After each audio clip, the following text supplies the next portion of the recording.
Part 3। मेरी पत्नी तो मुझे पसंद ही नहीं करती।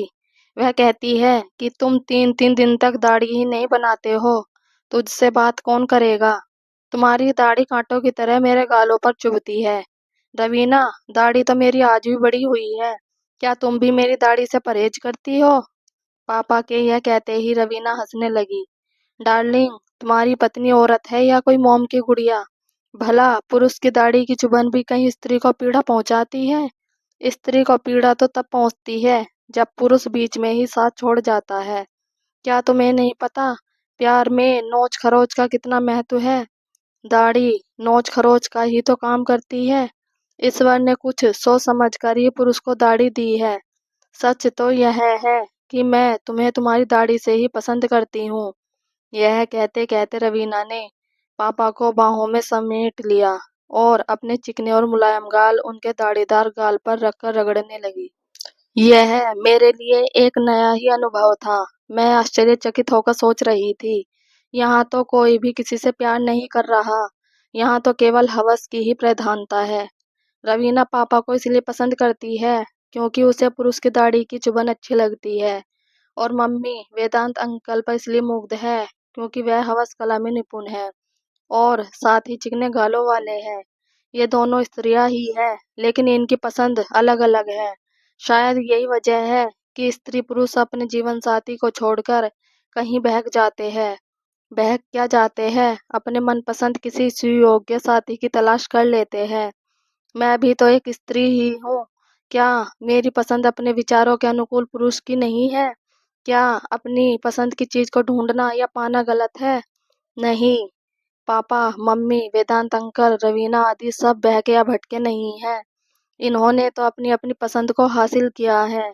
इसी मध्यांतर मैंने देखा पापा रवीना की देह पर झुकते जा रहे हैं और उनके होठ रवीना के होठों को चूमने के लिए मचल रहे हैं। मैंने अगले पल ही अपनी दोनों हथेलियों से आंखें ढक ली और मन ही मन सोचने भी लगी, यह कैसी आग है जो स्त्री को पुरुष दर पुरुष और पुरुष को स्त्री दर स्त्री भटकने पर मजबूर कर देती है। पुरुष की बाहों का पहला पहला स्पर्श कैसा होता होगा? पुरुष के संपर्क में कभी नहीं आने वाली एक स्त्री पुरुष की बाहों के स्पर्श मात्र से ही कितनी रोमांचित हो उठती होगी। मैं यह जानने की कोशिश करते करते पसीने से तरबतर हो गई। मैंने देखा मेरे हाथ के पसीने से फाइल भीग गई है और मेरे स्तनों से फूट आए पसीने ने मेरे बनियान को भिगो दिया है। मेरे हाथ अनायास ही मेरे जांघों पर चले गए। मेरी चड्डी भी पसीने से भीग गई थी। मुझे लगा मेरे भीतर भी कुछ कुछ हो रहा है। मैं वहां से सीधे अपने कमरे में चली आई। मुझे अच्छे बुरे का ज्ञान हो गया था।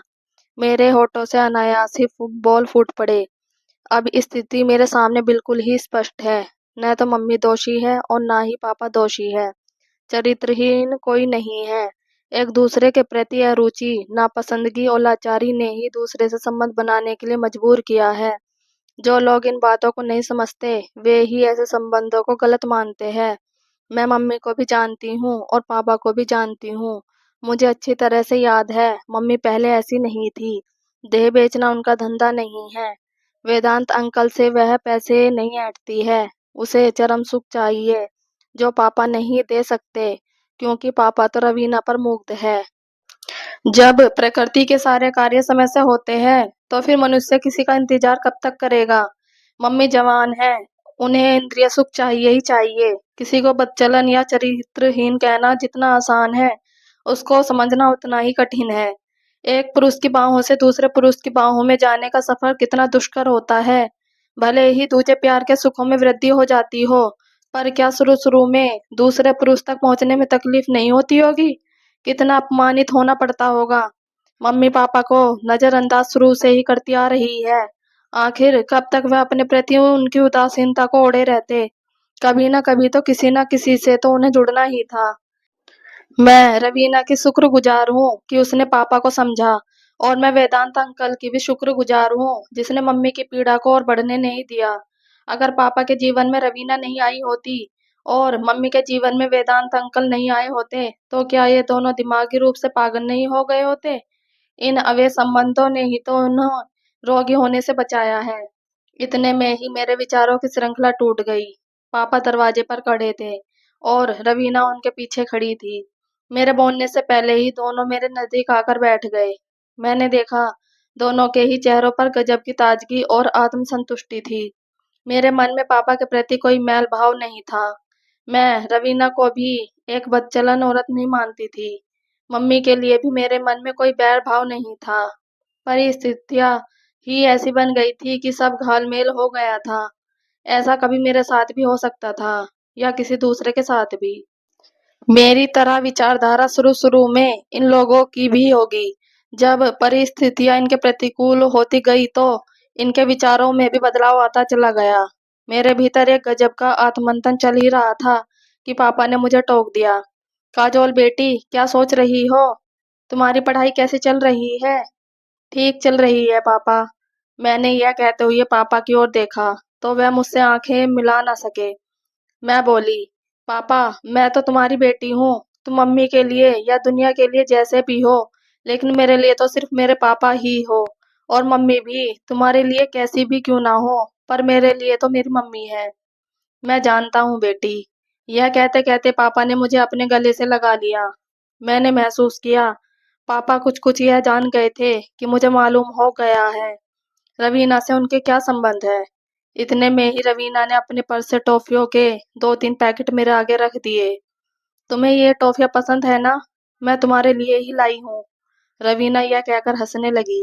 मैं सोच रही थी अब मैं इस प्यार और लगाव को क्या कहूँ। कैसे यह कह दूँ कि रवीना बदचलन है या वेदांत अंकल चरित्रहीन है। मुझे एक साथ इतने सारे लोग प्यार करने वाले मिले हैं। मेरे लिए तो सभी अच्छे हैं। बुरे तो तब होते जब वे एक दूसरे को ब्लैकमेल करते या ठगते लूटते।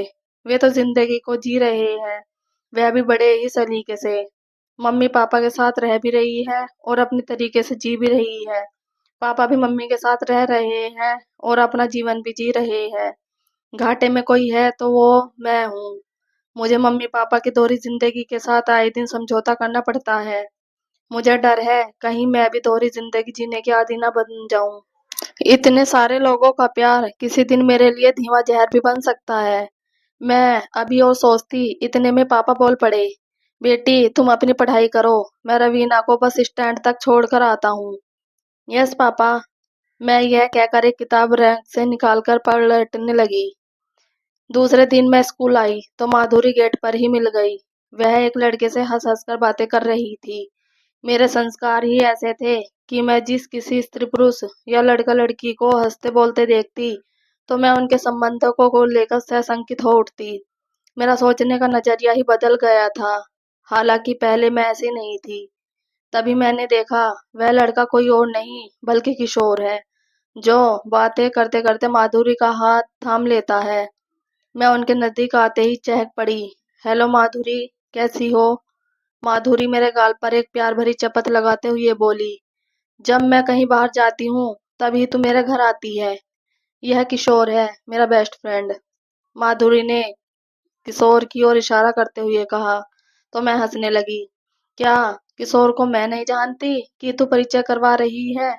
हाँ, किशोर तेरा बेस्ट फ्रेंड है, यह मुझे मालूम नहीं था। मैं यह कहते कहते चुप लगा गई। किशोर मुझे ही एकटक देख रहा था।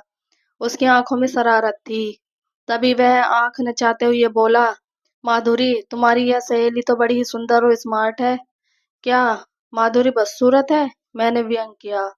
तो किशोर माधुरी की ओर देखकर बोला, माधुरी बुरा न मानना, तुम्हारी सहेली हम दोनों में गैप डलवाना चाहती है। किशोर के यह कहते ही माधुरी हंसने लगी। मैं भी बिना हंसे ना रह सकी। शाम के 4 बजे मैं माधुरी को ढूंढने लगी। वह 3 बजे से ही क्लास से गायब थी। आगे का पार्ट देखने के लिए पार्ट 4 पढ़े। Thank you.